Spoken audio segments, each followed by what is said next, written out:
नमस्कार दर्शकों, आज मैं आपको देवप्रयाग जो कि गढ़वाल के पंच प्रयागों में से एक है, जैसे कि विष्णु प्रयाग, नंद प्रयाग, रुद्र प्रयाग, कर्ण प्रयाग और देव प्रयाग।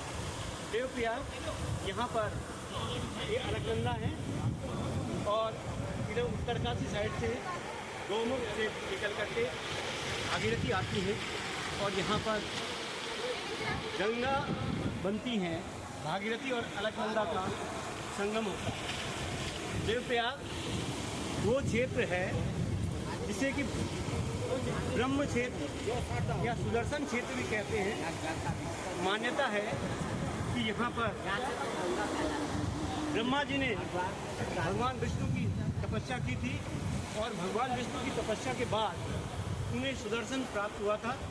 इसलिए इस क्षेत्र को सुदर्शन क्षेत्र और ब्रह्म तीर्थ भी कहते हैं। जो देवप्रयाग है, देवप्रयाग मूलतः 3 पर्वतों से घिरा हुआ है।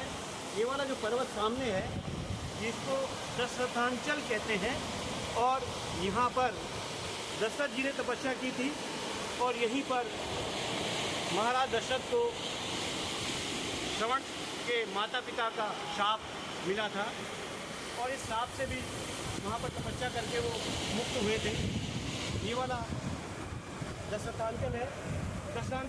दशरथांचल के ठीक सामने नरसिंहांचल है, जहाँ पर कि हमारा ये ऊपर राष्ट्रीय संस्कृत संस्थान, सेंट्रल संस्कृत यूनिवर्सिटी भी है, साथ ही साथ राजकीय इंटर कॉलेज देवप्रयाग भी है यहाँ पर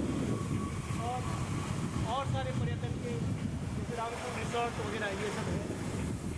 जो मूल तो देवप्रयाग है वो गिद्धांचल पहाड़ी पर स्थित है। ये जटायु जी की तपस्थली है और यहाँ पर जटायु जी ने तपस्या की। इसी पर देवप्रयाग इस गिद्धांचल पर्वत पर स्थित है। यहाँ पर जो गंगा है, जो भागीरथी और अलकनंदा एक होकर के, इसको देखिए यहाँ पर भागीरथी और अलकनंदा का पवित्र संगम है और एक्चुअल में जो गंगा है, गंगा की शुरुआत इसी स्थान पर होती है और गंगा का उद्गम स्थल यही है। इसी को गंगा द्वार कहते हैं। यही एक्चुअल में कुंभ क्षेत्र यही है और यहाँ पर कुंभ मेला हरिद्वार के बजाय यहाँ पर होना चाहिए। सही में ये गंगा द्वार है। यहाँ पर देव शर्मा ऋषि ने भी देवप्रयाग में ही तपस्या की थी और 10,000 वर्ष की तपस्या के बाद भगवान विष्णु प्रकट हुए और भगवान विष्णु ने देव शर्मा ऋषि को आशीर्वाद दिया कि मैं देवप्रयाग आकर के अपना वचन निभाऊंगा।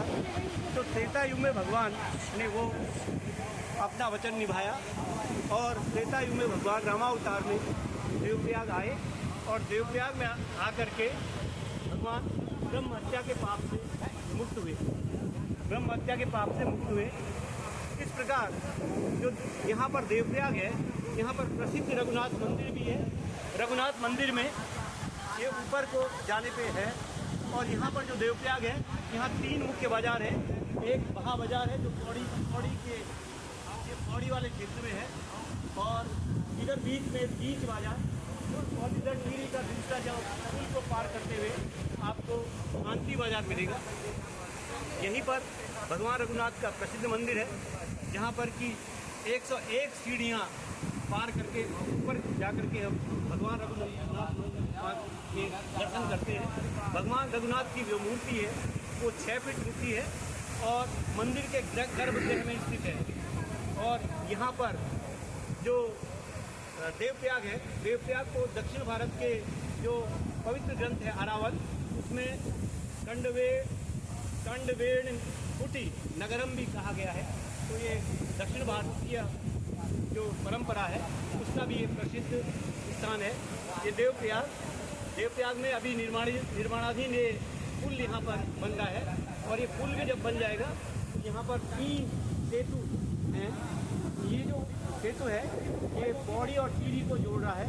जल्दी ये बन के तैयार हो जाएगा, जिससे कि यहाँ का जो पर्यटन है वो बहुत अच्छा फल फूलेगा और विकसित हो जाएगा।